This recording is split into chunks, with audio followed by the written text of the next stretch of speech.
여러분 이거 알고 계신가요? 거북이도 눈물을 흘린다고 합니다. 와? 거북이가 눈물을 흘린다고?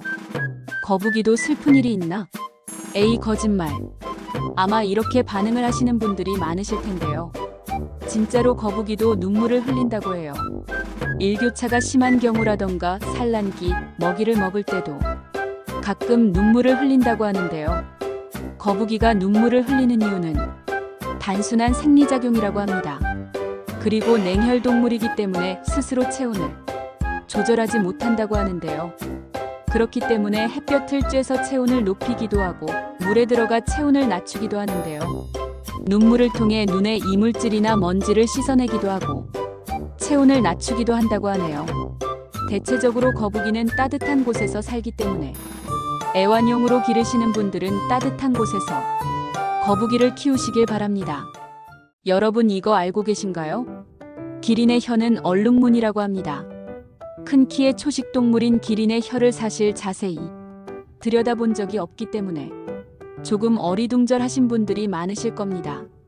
하지만 최근 에버랜드와 대전의 오월드, 서울대공원 등 기린을 가까이에서 볼 수 있는 기회가 많아졌기 때문에 궁금증을 가지고 관찰한다면 기린의 혀를 살펴볼 수 있을 것 같은데요.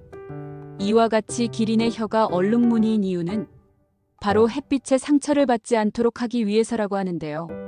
기린은 나뭇잎을 먹기 때문에 혓바닥으로 감싸듯 나뭇잎을 가지고 온다는 것을 확인해 보실 수 있으실 겁니다. 이때 햇빛에 혀가 자주 노출이 되는데요.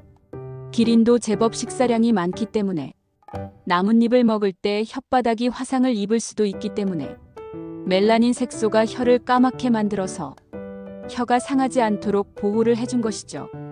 참 사람이나 동물이나 생존에 있어서는 매우 신기한 것들이 많습니다.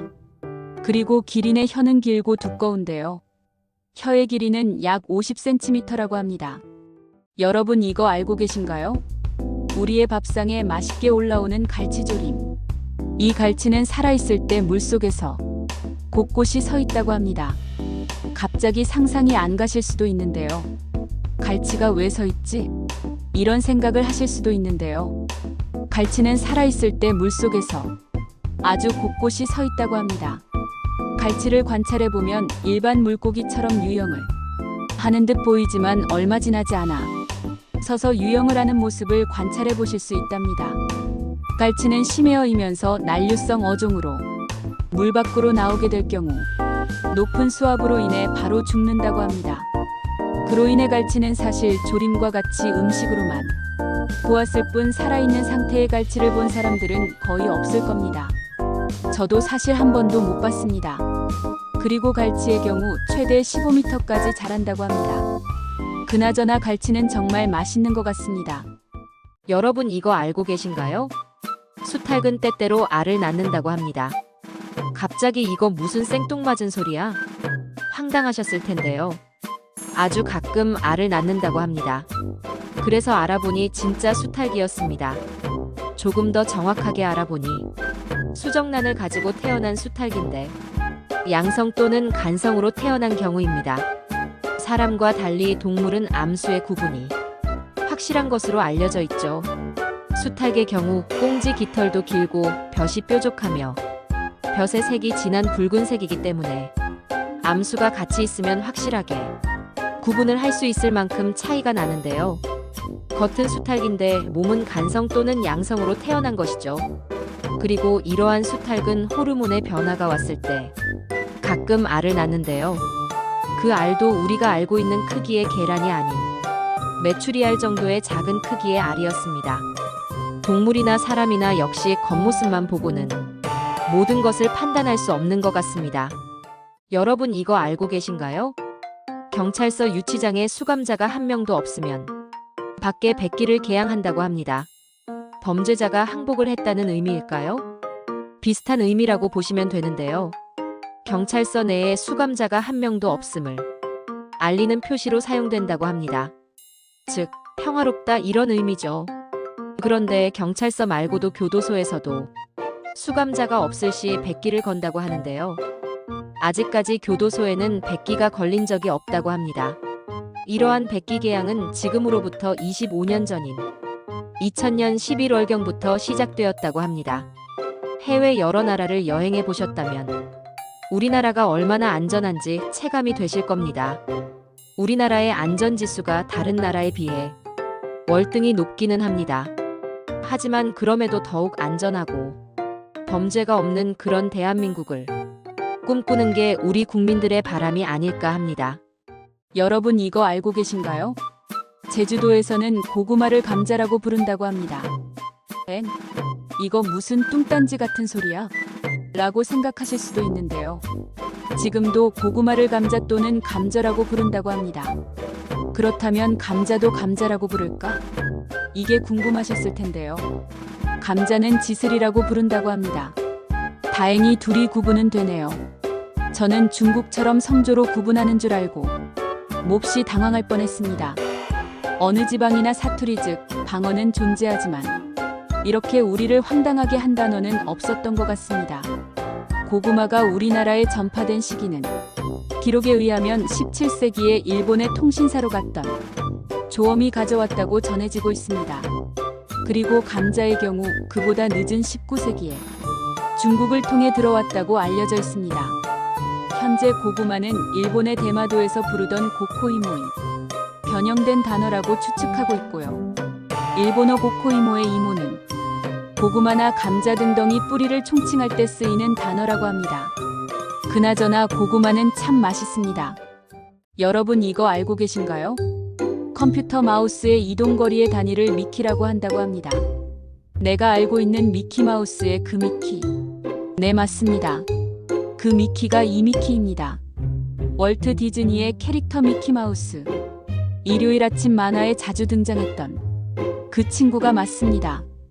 마우스는 쥐와 비슷하게 생겼다고 해서 붙여진 이름인데요. 예전에는 유선 마우스를 사용했기에 정말 쥐와 같은 느낌이 있었는데요. 최근에는 대부분 무선 마우스를 사용해 꼬리가 없는 쥐의 느낌입니다. 그렇다면 미키의 단위는 어떻게 계산을 할까? 매우 궁금하실 텐데요. 1미키는 1픽셀이라고 합니다. 1픽셀이 사실 어느 정도인지 설명하기가 매우 난감한데요. 모니터의 이미지를 나타낼 때 네모난 작은 점 하나라고 할 수 있습니다. 1픽셀의 크기를 변환해보면 0.026cm로 100픽셀이 되어야 1.26cm니 엄청 작은 크기라고 할 수 있습니다. 그나저나 마우스의 이동 단위가 미키라니 오래간만에 디즈니 만화동산의 추억이 떠오르네요. 여러분 이거 알고 계신가요? 낙타는 화가 나면 침을 뱉는다고 합니다. 세상 순해 보이는 낙타도 화가 나면 한 성깔 한다는 말은 예전부터 있긴 했습니다. 하지만 꼭 화가 났을 때만 침을 뱉는 게 아니라고 하는데요. 스트레스를 받거나 극도로 불안을 느낄 때, 또 위압을 느낄 때도 침을 뱉는다고 합니다. 어떤 동물이든 자신만의 표현 방법이 있는데요. 낙타는 침을 뱉어서 자신의 감정을 표현하는 것 같습니다. 그리고 낙타는 사막에 특화된 구조를 가지고 있는데요. 눈꺼풀이 두 겹이어서 눈을 감고도 앞을 볼 수 있습니다. 그래서 모래바람을 뚫고 앞으로 나아갈 수 있죠. 또 등에 혹은 물과 영양분을 저장해 장기간 수분의 보충 없이도 생존이 가능합니다. 또 낙타는 한 번에 물을 최대 200리터까지 마실 수가 있다고 하네요. 그리고 온순한 외모와는 다르게 낙타는 생각보다 난폭하다고 하니 조심하시길 바랍니다. 여러분 이거 알고 계신가요? 일본 가와사키에는 세계에서 가장 짧은 에스컬레이터가 있다고 합니다. 이 에스컬레이터는 기네스북에까지 등재되었다고 하는데요. 도대체 얼마나 짧은 에스컬레이터이기에 기네스북까지 올랐을까? 그래서 알아보니 높이가 83cm로 일반 계단 5칸의 높이와 같았습니다. 이 에스컬레이터는 1991년에 제작이 되었는데요. 건물과 건물 사이에 단차가 있어서 이동하는 사람들에게 조금 더 편리함을 주기 위해 만들었다고 합니다. 통로의 절반은 일반 계단으로 그리고 절반은 에스컬레이터로 제작이 된 것이죠. 제작 비용만 그 당시 약 2억 원 정도가 들었다고 하는데요. 일본의 장인 정신 정말 놀랍기만 합니다. 그리고 이와 반대로 세계에서 가장 긴 에스컬레이터는 홍콩에 있는 미드레벨이라는 에스컬레이터인데요. 영화 중경 삼림에 나왔던 곳으로 길이가 무려 800m나 된다고 합니다. 그나저나 제일 짧은 곳과 제일 긴 곳의 차이가 무려 96배가 난다니 극과 극을 보여주네요. 여러분 이거 알고 계신가요? 발명왕 에디슨은 사형을 집행할 때 사용되는 전기의자도 만들었다고 합니다. 에디슨은 발명왕이라는 타이틀답게 생전에 1000개 이상의 특허를 취득했는데요. 그중 가장 독특한 것이 바로 사형 집행용 전기의자입니다. 그런데 왜, 어떤 이유에서 사형 집행용 전기의자를 만들었던 걸까요? 그 이유는 매우 황당하고 엉뚱한 내용인데요. 그 당시 라이벌이었던 천재 과학자 테슬라는 에디슨과 다른 방식의 전기를 발명했습니다. 에디슨은 직류 방식의 전기를, 테슬라는 교류 방식의 전기를. 그런데 시간이 지날수록 테슬라의 교류 방식의 전기에 사람들이 선호하게 되자 에디슨은 교류 방식의 전기가 얼마나 위험한지를 사람들에게 알리기 위해 사형 집행용 전기의자를 교류 방식으로 만들었던 것이죠. 다소 황당하고 엉뚱한 발상이었는데요.